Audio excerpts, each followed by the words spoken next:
നിർമ്മാണം പൂർത്തീകരിച്ച് മാസങ്ങൾ കഴിഞ്ഞിട്ടും പൊതുജനങ്ങൾക്ക് മലപ്പുറത്തെ കാട്ടിപ്പരുത്തി വില്ലേജ് ഓഫീസ് തുറന്നുകൊടുക്കാത്തതിൽ പ്രതിഷേധം ശക്തമാകുന്നു.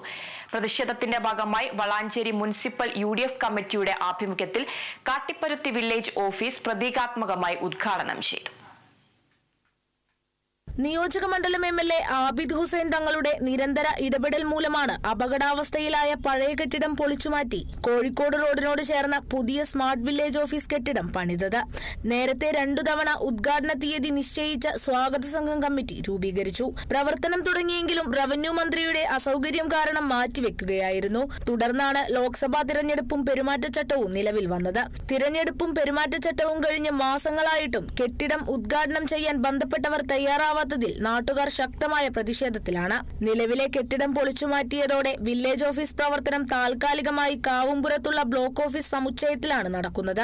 നഗരഹൃദയത്തിൽ മനോഹരമായ കെട്ടിടം പണി പൂർത്തീകരിച്ചെങ്കിലും വില്ലേജുമായി ബന്ധപ്പെട്ട വിവിധ ആവശ്യങ്ങൾക്കായി വളാഞ്ചേരിയിലെത്തുന്ന സാധാരണ ജനങ്ങൾ ബസ് കയറിയും പിന്നീട് നടന്നും കാവുംപുരത്തുള്ള ബ്ലോക്ക് ഓഫീസിൽ പോകേണ്ട അവസ്ഥയിലാണ്. പ്രതിഷേധത്തിന്റെ ഭാഗമായി വളാഞ്ചേരി മുനിസിപ്പൽ UDF കമ്മിറ്റിയുടെ ആഭിമുഖ്യത്തിൽ കാട്ടിപ്പരുത്തി വില്ലേജ് ഓഫീസ് പ്രതീകാത്മകമായി ഉദ്ഘാടനം ചെയ്തു.